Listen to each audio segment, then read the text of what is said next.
في النار.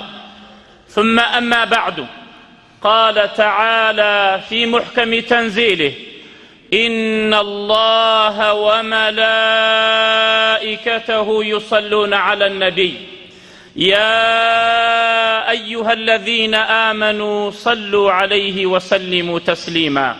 قال السعدي رحمه الله: صلوا عليه جزاء له على بعض حقوقه عليكم وتكميلا لإيمانكم وتعظيما له ومحبة وإكراما وزيادة في حسناتكم وتكفيرا عن سيئاتكم. صلوات ودرود بنيرن بوسري في غنبر صلى الله عليه وسلم لبرويكك لحقكاني أو في غنبر صلى الله عليه وسلم لسرمان أو صلوات بدين دياري وإيمان ماني في كامل بيت بو صلواته والريز لينانا بو أو في غنبر صلى الله عليه وسلم وخوشويستي مانا بو أو في غنبر صلى الله عليه وسلم وكرد وشاك كان ماني في زيادة كات وبهوي أو صلواته خواهی پروردگار لگناه کان من خوش بيت بويا لخطبه رابردودا باسي معناي الصلاة من كرد وباسي صيغي صلوات من كرد شون صلوات بدين نك هر کس يكو بجوره و هوا و آرزوی خوي دمي شون ريكوت آوا صلوات بدا نخير اما عبادتا اما عينا ذكريكي زور قوريا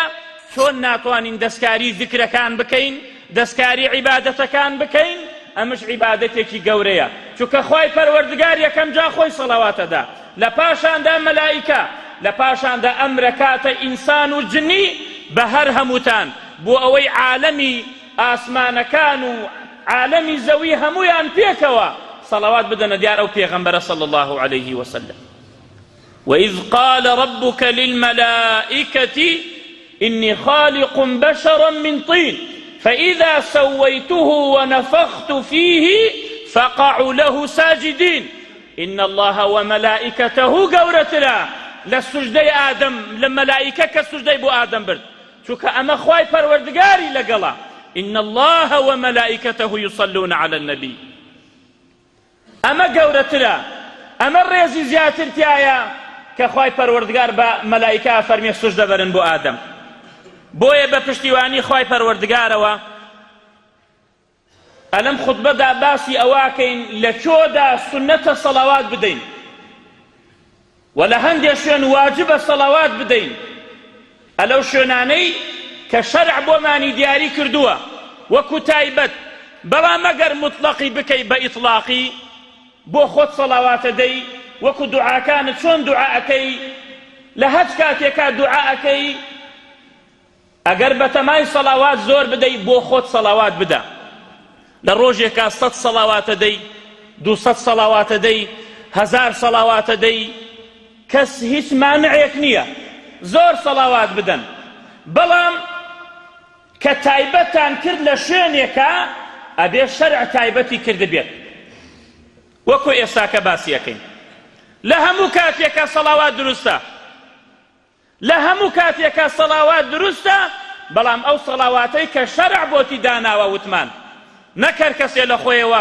سەیدی عالەم ڕەسوولە سەڵاوات نوری پاک ئەمانە هیچی سەڵاوات نییە لە جیاتی ئەجر قەسەم بەخوای گەورە تاوانبارە بی تاوانبارە بی لەمە دووە ئەگەر زانیت ئەگەر هەتاوەکو ئێستاکە نەتزانیوە ئینشاء الله خوای پەروەردگار لێت ناگرێ بەڵام کە زانیت ئێتر تاوانبارە بی چونکە شتێکت هاوردە ناو دینەوە کەوا شەرع پێتی نەوتە حرمەت و قەدر بۆ ئەو ڕەسوول اللهە دانانەی صلى الله عليه وسلم ئەو پێتە فەرمی ئاوا بکە تۆڵی نە من ئاواکە شئت ئەم ئەبەیت. یەکەم لەوانە الصلاة في كل مكان. عن أبي هريرة رضي الله عنه قال قال رسول الله صلى الله عليه وسلم لا تجعلوا بيوتكم قبورا ولا تجعلوا قبري عيدا ولا لا إناثية وصلوا علي فإن صلاتكم معروضة تبلغني حيث كنتم. رواه أبو داود 2042 حديثك صحيحة. أفرمي پیغمبر صلى الله عليه وسلم مالكانتان مكن بقورستان، يعني خوتان مكن مردوي قبرسان. أما تعبير يكي مردوي قبرسان تازه ناتواني عبادتك، تازه كسي مر ناتواني بلي سبحان الله. خوتان مكن هاوري أو مردوانا كم لمالكانتان ذكري خوانكن وعبادتنكن، عبادت بکن. نوێژە سونەتەکەت لە مزگەوتەیکەی ئەجری یەک نوێژێکتەیە. ئەگەر نوێژە سونەتەکەت لە ماڵ بکەی ئەجری 27 نوێژی هەیە، بەعەکسی فەرزەکەەوە. فەرزەکە لە ماڵ بیکەی یەک نوێژەکە، لە مزگەوت بیکەی 27 نوێژە. سونەتەکە بەعەکسی ئەوەوە. خۆتان مەکەنە هاوڕێی مردوەکان کە ذکر نەکەن لە ماڵەوە، کە عیبادەت نەکەن لە ماڵەوە. یا لا تجعلوا بيوتكم قبورا، ماڵەکانتان مەکەن بە گۆڕستان کە قورئانی تیا نەخوێن و عیبادەتی تیا نەکەن. چونکە گۆڕستان قورئانی تیا ناخوێنرێت، بەڵام بەداخەوە ئێستاکە گۆڕستان بووەتە منزڵگای ئەوەی کە قورئانی تا بخوێنرێت. لا تجعلوا بيوتكم قبورا، ماڵەکانتان مەکەن بە قەبرسان.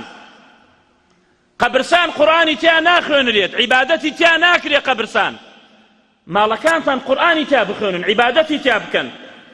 وأفرمي ولا تجعلوا قبري عيدا، قبركي من مكان بججن.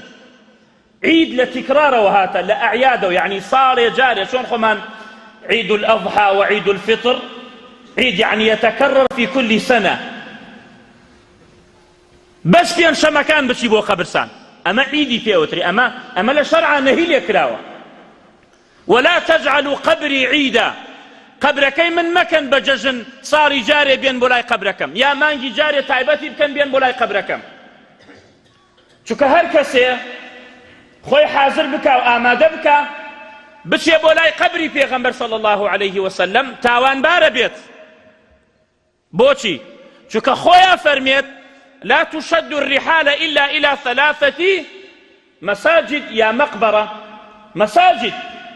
ئەبێ بەو نیەتەوە بڕۆی بۆلای پێغەمبەر صلی الله عليه وسلم کە نوێژ بکەی لە مزگەوتەکەیدا، چونکە نوێژێ لە مزگەوتەکەی ئەو بە گۆرەی 1000 نوێژە، بەڵام بەو نیەتەوە بچی بۆلای قەبرەکەی ئەو بە نیەتی ئەوەوە ئەجری نوێژت دەست ناکەیەوە تاوانبار شەبی.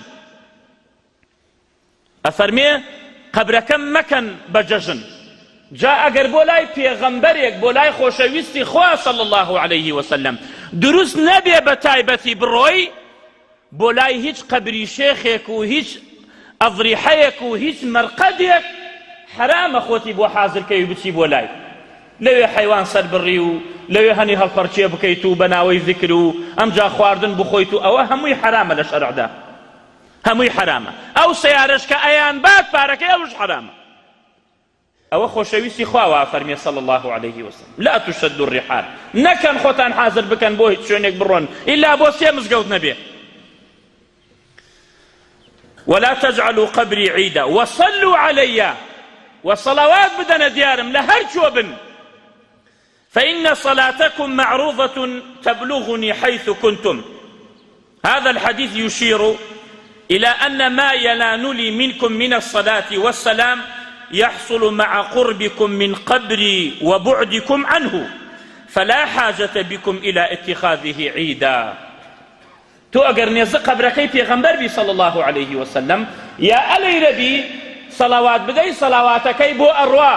هەندێ مەلائیکە هەند خوای پەروەردگار تایبەتیانی کردووە، چۆن سەڵاواتە دەی سەڵاواتەکەی تۆ بن بۆ پێغەمبەری خوا صلی الله عليه وسلم. ئەی پێغەمبەری خوا فڵانی کوڕی فلان ئێستا سەڵاواتی داوە دیارت، خوای پەروەردگار 10 سەڵاوات دەداتە دیارت، و لە 10 گوناهت خۆشە بێت، و 10 دەرەجات بەرزت دەکاتەوە، و لە 10 تاوانش خۆشە بێت، و 10 چاکەتش بۆ ئەنووسێت.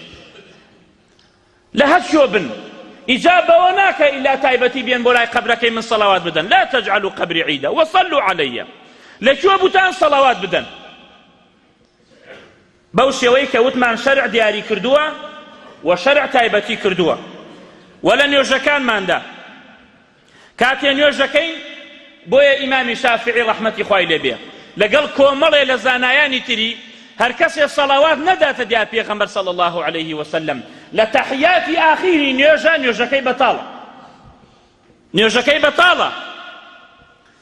ئەفەرمێت صحابەکان کەوتیان یا رسول الله كيف نصلي عليك إذا نحن صلينا في صلاتنا، چۆن سەڵاوات بدەینە دیارت لە کاتی دوعاکردنە لە ناو نوێژەکانمانە؟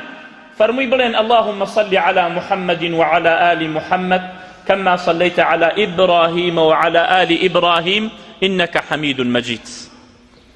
صيغەی تر بەکار مێنن خصوصا لە ناو نوێژەکانە، چونکە نوێژ عیبادەتێکی تایبەتیە. چۆن هاتووە ئاوها، بۆیە دین فەرزە لەسەر هەموو کەسێ فێری بێت، نەک چۆنت وەرگردووە خەڵاس هەتا ناو قەبرەکە هەروە بیت، نابێ، غەڵەتە. زۆر کەسمان شتمان غەڵەتە، نوێژەکەمان ڕەوا نییە، واللهی ڕوکوعەکەمان نازانی چۆنە ڕۆین بۆ ڕوکوع، دەستگردنمان لە کاتی ڕوکوعە چۆنە، لە کاتی سەمیع الله لمن حەمیدەیە چەند مخالەفەمانەیە، ئەچین بۆ سوژدە چەند مخالەفەمانەیە. ئەبێ ئاگدار بین، هەنێ شتێ ئەبێ فێری بین، ئەبێ پرسیار بکەین. کابرایەکی بینی پێغەمبەر صلی الله عليه وسلم لە کاتی نوێژەکەیە سەڵاواتی نەداوە دیار پێغەمبەر صلی الله عليه وسلم، کە تەواو بوو پێغەمبەر صلی الله عليه وسلم فەرمووی عەجل هذا، ئەوە عەجەلەی کرد لە نوێژەکەیە. ثم دعاه، بانگی کرد، پێیوت إذا صلى أحدكم فليبدأ بتحميد الله والثناء عليه، التحيات لله والصلوات والطيبات، السلام عليك أيها النبي ورحمة الله وبركاته، السلام علينا وعلى عباد الله الصالحين. كأوهات ود سلامت كردوها لهمو عبدك لأرز وآسمان. أمجاك أشهد أن لا إله إلا الله وأشهد أن محمدا عبده ورسوله، اللهم صل على محمد وعلى آل محمد كما صليت على إبراهيم وعلى آل إبراهيم إنك حميد مجيد، يا في العالمين إنك حميد مجيد. إذا صلى أحدكم فليبدأ بتحميد الله والثناء عليه ثم ليصلي على النبي ثم ليدعو بعد بما شاء.